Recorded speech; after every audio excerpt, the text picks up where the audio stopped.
This is Energy Perspectives, a weekly podcast produced in Guyana that delves into the developments unfolding in the world's fastest growing economy. Hi there. Welcome to this week's episode of the Energy Perspectives podcast. I am your hostess, CEO of the Guyana Energy Conference and Supply Chain Expo, Kiana Wilberg. Today, we place the spotlights on key developments within Guyana's oil and gas industry. And to help us with today's discussion is the Minister of Natural Resources, the Honorable Vickram Bharrat. Minister, welcome to our podcast and thank you for being here. Thank you, Kiana. Happy to be here. Excellent. So we have a number of issues to dive into, and I want to give our audience as much information as possible. So let's jump right in. The Stabroek Block Minister started production at 120,000 barrels of oil per day in 2020. And we've seen that climb to over 640,000 barrels of oil per day just last year. What are your thoughts on this massive scale of output and how the government is leveraging these resources to build a sustainable future for our people? Thank you, Kiana. And let me say that I'm happy to be here and to always happy to share information with our viewing public, especially Guyanese home and abroad. The oil and gas sector is new to all of us. So it's important that from time to time we discuss the sector and to share as much information as possible so that we can understand truly what is happening in the oil and gas sector. Now, indeed, the Stabroek block the production has grown from 120,000 barrels to over 640,000 barrels in such a short period of time. As a matter of fact, it is unprecedented. I don't think it has happened in any part of the world, especially among new oil producing countries. So it's a force in the world. And we are happy that we would have managed the sector in such a manner that together with our partners, Exxon and the co-ventures, that we could have achieved this kind of success in such a short period of time. Now, when we started out in 2020, it was just the Liza Destiny FPSO, Correct. Nameplate capacity of 120,000 barrels. And then we would have seen the Liza Unity FPSO joining the Destiny and then subsequently Prosperity. So together, the three FPSOs are operating or producing in the Stabroek block at 640,000, as you mentioned. We are well poised, as a matter of fact, to have the One Guyana FPSO starting production in 2025. It's exciting news for us as a country. That will take our production way above 800,000 barrels per day. And then we would have already signed two additional production licenses, the Waru and the Whiptail production license. Those two FPSOs are under construction, the Airway 2 and the Jaguar FPSOs. And we expect that by 2028 that they will be in Guyana in the Stabroek block producing as well, which will take us way above the 1.3 million barrels per day as expected, based on the capacity of those FPSOs. Now, what we have done as a government is to ensure that the resources, the revenue garnered from the oil and gas sector benefits every single Guyanese. And if you look at our budget over the previous years and this year, you would see measures put in place to ensure that our people benefit, to ensure that the traditional and the new sectors are incentivized and expanded so that we can continue creating opportunities and jobs, opportunities for the private sector and jobs for our people across all sectors. So the idea is not to build an economy solely on oil and gas, because you would have seen that model has failed in many countries around the world. When you depend on oil and gas revenue alone and the price fluctuates, it creates a problem. It Indeed. creates a problem in your country. So we have always been successful in traditional sectors. As a matter of fact, our country has been built on the traditional productive sectors: mining, gold, bauxite, quarrying, the forestry sector, the agriculture sector, tourism, And these are sectors that we want to build out. As a matter of fact, we have been working to expand these sectors using or leveraging the revenue and the resources from the oil and gas sector to do so. And at the same time, to create opportunities, direct opportunities for people in the oil and gas sector as well too. Excellent. Thank you for that comprehensive overview of how the resources are being leveraged. And that takes me to a recent announcement that you made, which is based on Guyana's management of these resources. We've been invited to chair the new producers group. For the benefit of our audience, can you briefly explain what this group is all about and what would be the expectations of Guyana in this position? I think you said it well, Kiana. We were invited mainly because of the manner in which we would have managed the oil and gas sector over the last few years, Mhm. the framework that we have put in place as a new oil producing country. And when we started out, we said that we are going to ensure that we look at models around the country. We look at strengths and weaknesses. We look at best practices.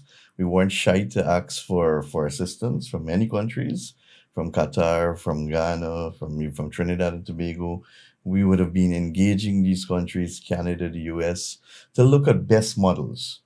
And we would have looked at what worked best for them and what will work for Guyana, and to design a model or a framework in that way that we can manage the Guyana oil and gas sector in such a manner that we can see the unprecedented growth that we're experiencing right now and being recognized to around the world as having one of the best new model among new oil producing countries. So much so that the new oil producing group is a group that I think have been in existence for a while now. Mhm. They're not part of OPEC, but they're just countries that have started to produce or conducting exploration activities. Quite a few countries in Africa, Guyana, Suriname, and other countries are part of it. So I think the last year was Ghana, the Minister of Energy in Ghana. So we would have received a correspondence from that group asking Guyana to chair the group for the next 3 years. Wow. And we see that as a recognition of our prudent management of the sector. We see that as Guyana being used as an example among new oil producing nations in building out that framework. And I think the president mentioned it recently.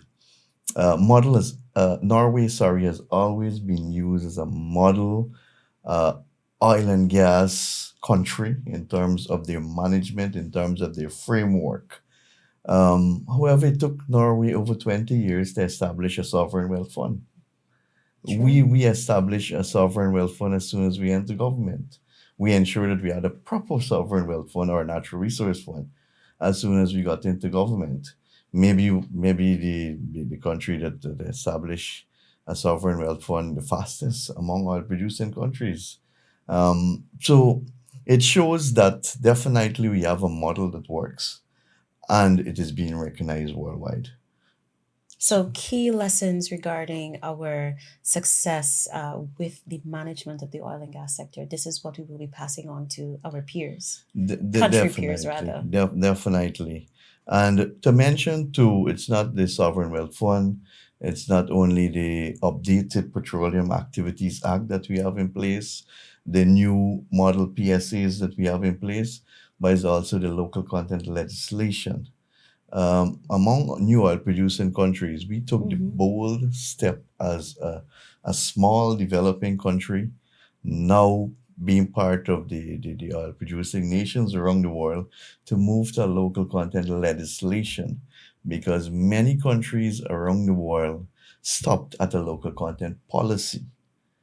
We Right. moved with limited capacity at that point in time in 2021. We said that no, we're going to move to a local content legislation because Guyanese businesses must be involved and must benefit from the oil and gas sector.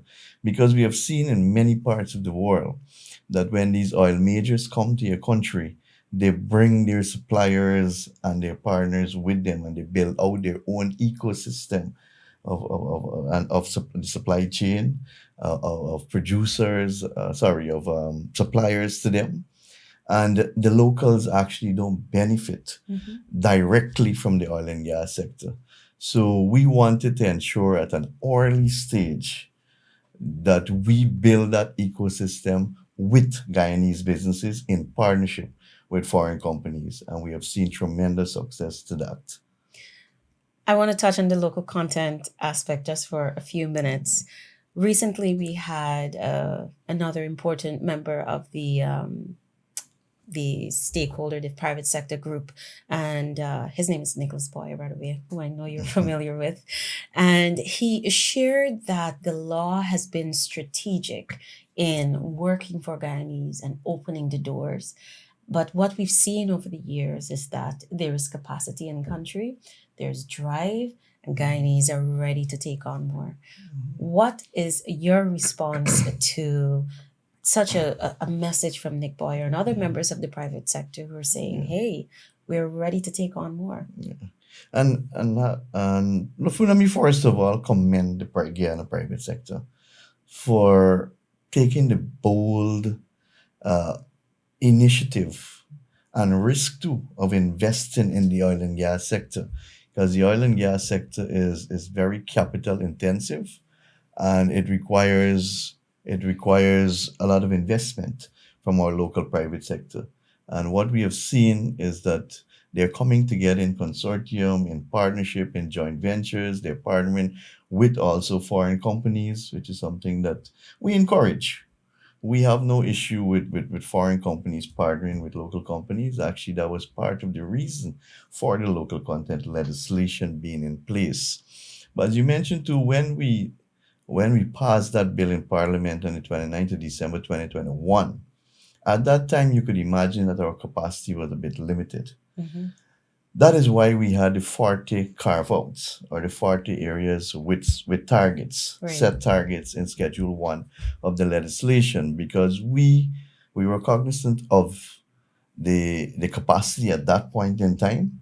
We knew that we had to build capacity, but this legislation was a way in showing the private sector that, look, the government is ensuring that opportunities come to you. Invest in the sector. It was a way of pushing the private sector to into the oil and gas sector and encouraging them to invest. And we have seen that happen over the last few years. They are confident enough, and they have invested uh, millions of dollars, hundreds of millions of dollars, as we have seen last Saturday when the president officially opened the Vreeden Offshore Base, which Nick Boyer and Andrew and Alfonso, two young businessmen, Guyanese businessmen, partnering with an international company to take on that massive project. Who would have known that today we would have a shore-based company in Guyana that Guyanese are part of, a major part of? Mm-hmm. That is a tremendous achievement. Normally, in other small developing countries, you don't have that. You don't have these massive development with locals being involved. You have the smaller enterprises that just supply products to these entities that are local. But today, we can be in almost every single area, regardless of the size or the span or the scope of investment within the oil and gas sector. So our capacity has increased tremendously over the last few years in terms of offering goods and services to the oil and gas sector. So much so that I think the private sector is asking us now to review Schedule 1. Yes. That's the call now. Yeah, so it's something that we would have discussed. I think President made a pronouncement on it that we will be looking at the schedule, not only the schedule, but the entire legislation, to ensure that whatever loophole exists and whatever loophole people are taking advantage of, that we can strengthen those areas, and also to look at Schedule 1. All right. So I suppose the message there is to the private sector, have no fear. The government will answer that call to ensure that Guyanese are able to take on more opportunities within the oil and gas sector. So thank you so much for that perspective, Minister. I want to pivot quickly to another important development in Guyana's oil and gas industry, and that was when we launched our first auction, our first licensing round rather, in December 2022, and we saw incredible interest. But I want to get from you, what were some of the key learnings from this opportunity provided, and what did it take to prepare for that process? Yeah, well, as Kiana, as you would know, that was our very first auction Mm-hmm. held by Guyana. The previous system that we had in place for the award of oil blocks was similar to the system in place for awarding mining blocks.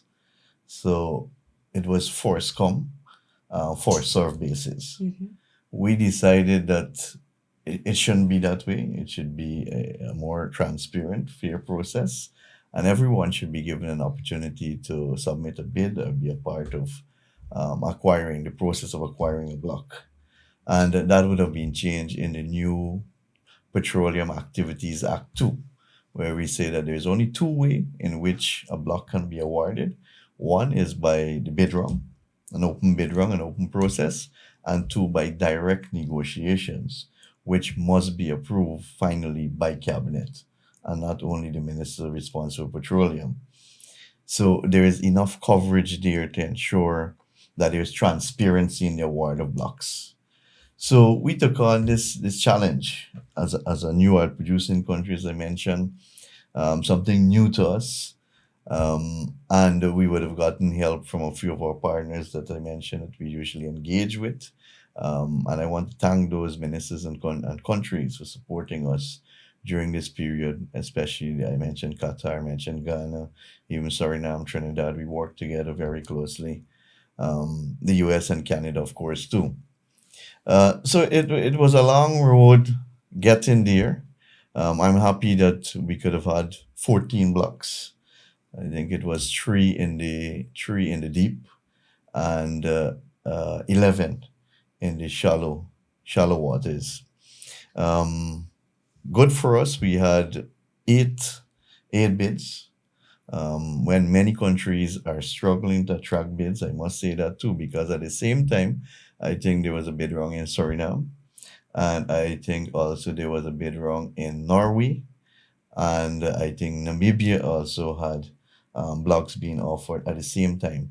And as you know, the sector is becoming very competitive, especially for financing. Yeah. And that is one of the biggest challenge in the sector right now, mainly because of climate change and the pressure being placed on fossil fuel, the pressure being placed on these major oil companies to either reduce or to stop the production of fossil fuel. That is a big conversation worldwide. Mm-hmm. So the support for new exploration, oil exploration in the world, there is no big appetite for that. And the financial companies, the banks, and they're being forced, as a matter of fact, they're being pressured not to lend money to these companies for oil exploration, mainly because we want to cut emission, move towards renewable energy. And that is fine. You know, we need to move towards renewable energy. I have no issue with that. Guyana has no issue with moving towards renewable energy. As a matter of fact, in our own low carbon development strategy, the roadmap is there as to our energy mix and reducing emission, even though Guyana is one of the few countries in the world that is carbon negative. We're producing over 640,000 barrels per day. In another 3 years to 4 years, we produce 1.3 million barrels per day, having six FPSOs. But we will still be a carbon negative country, mainly because of our massive forests that we have kept intact and that we've made a commitment to keep it intact too. So it's not only about oil production and development, it's about environmental sustainability. That is what Guyana is about. So we support renewable energy too. But then if the demand for fossil is there, then somebody needs to produce it.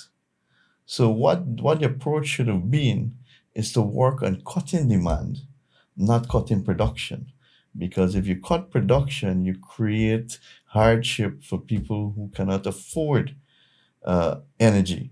Because obviously, if supply is low and demand is high, the prices will go up.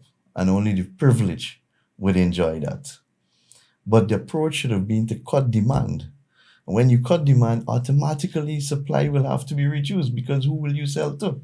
So I think the wrong approach is being taken the wrong way in which we deal with this whole issue of fossil fuel exploration and production.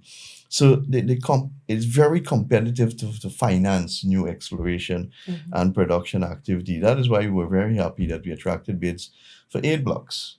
For 8 blocks, that's quite significant in comparison to what is happening around the world. Indeed. We have been through a long process of ensuring that we have a model PSA as we promised in our manifesto. To have that model PSA, that took us a while because we wanted a production sharing agreement that all the companies will agree with, that we can work with one PSA with all the companies and not have a PSA for individual company. That is not the ideal model. The ideal model is to have one PSA that is accepted by government and by all the companies. So that took a while. I must say that took a while to get the agreement of everyone to ensure that we agree to one model. And then, as you know, it's 2 PSA, one for the deep and one for the shallow. That's right. So it took some time to get that done. Luckily, we're at a position where we have three companies that are ready to sign maybe in a month or two or so. But the 3 companies span 4 blocks because one will be awarded or one bid for 2, and they would have been cleared for the award of 2 blocks. So it's 4 blocks plus three companies, and I can say safely because I think the agreement, not the agreement, but the talks and negotiation with Total, the consortium with Total, Qatar, Petronas has really advanced, and we'll be very happy to have them in country. Those are major oil producing countries, oil companies in the world, and we will love to have them in Guyana. We know Total is in Suriname. We have a good relationship with Qatar, very good relationship, I must say. And Petronas, I think they're in Suriname, but now they will be entering Guyana. So we'll be happy to have these companies on board in Guyana very soon. And that's one of the PSAs we're closing off Correct. with them. Correct, yes. Likely one of the other PSAs is with the Guyanese consortium. Well, we were hoping that we can close that off too, but I think the operator, they're trying to finalize an operator at the moment. Of course, as I mentioned, I went through the issue of the financing and the challenges. So they have been having some challenges in finding operators with finance to ensure that they can carry out the work program, because we're sticking to our work program that we agreed to. Right. Unless after they the can award of the block. Unless they can demonstrate that they will Correct. implement all aspects of that work program. Only then we will Only sign then. the PSA. Understood. Minister, I noted in your response that you shared with our audience that the shallow water featured prominently in Guyana's first auction. Can you tell us what informed this decision and a little bit about the attractiveness of the shelf? I think the entire Guyana basin has been fairly de-risked by now. I think that is why we attracted bids for eight blocks rather, which is quite significant. Mainly because people have confidence in what is happening in the Guyana basin. We have, I won't say we have data, but we have a limited amount of data available. The bidders had access to a data room. Our data, as you know, is being held right now by 2 companies in Houston. So they made that data available to the bidders, of course, at a cost. So based on that data that has been viewed and the company would have give some explanation to the bidders, they were quite satisfied that the shallow blocks in Guyana is very lucrative and there is potential of hydrocarbons. And that is why we are taking the step to do the multi-client seismic survey. As you're aware, we had an EOI out. We're in the process of closing off that evaluation, and to have that survey being done, especially in those shallow blocks, so that we can truly determine the resources that are there. And that will help us too in the future or in future bid rounds.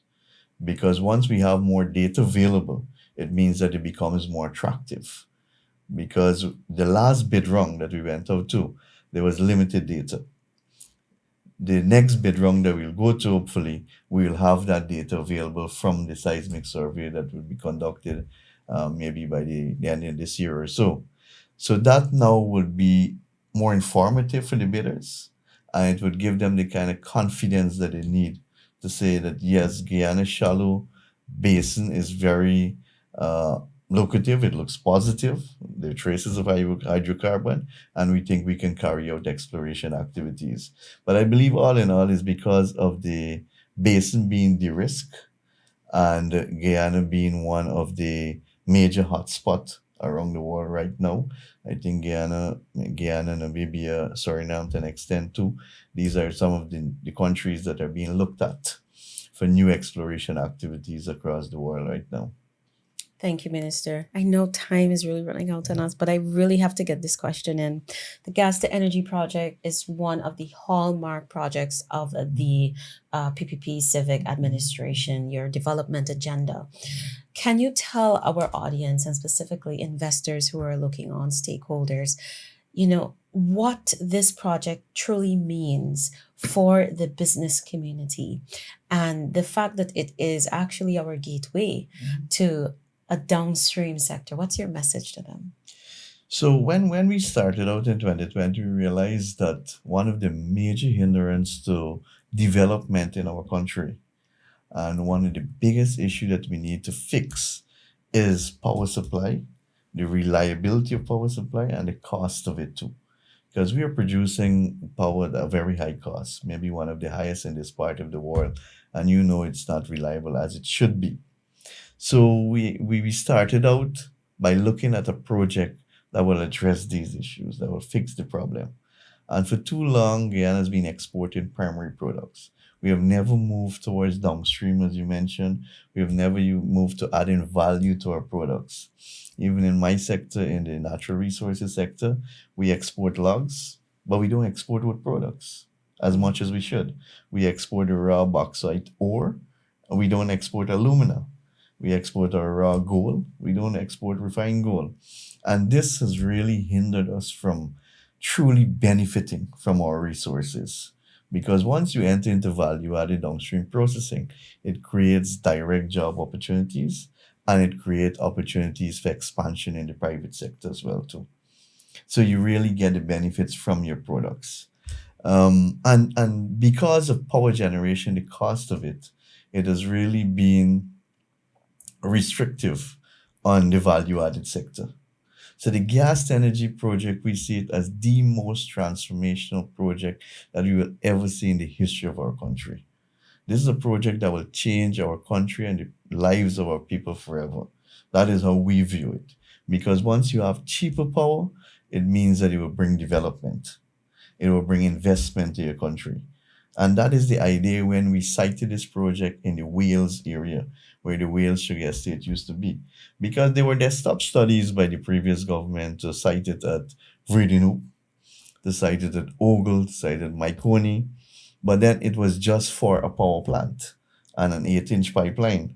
Then we realized that we don't want just a power plant.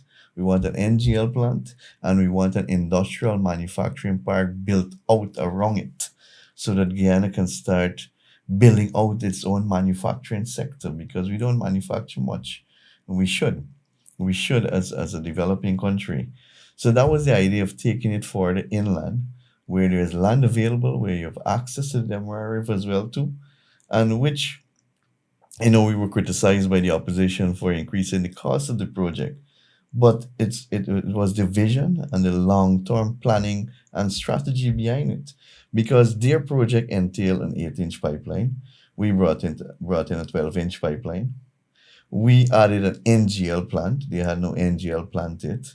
They were putting it right at Vredenhoek, right by the seawall. We are taking it about 20 kilometers inshore.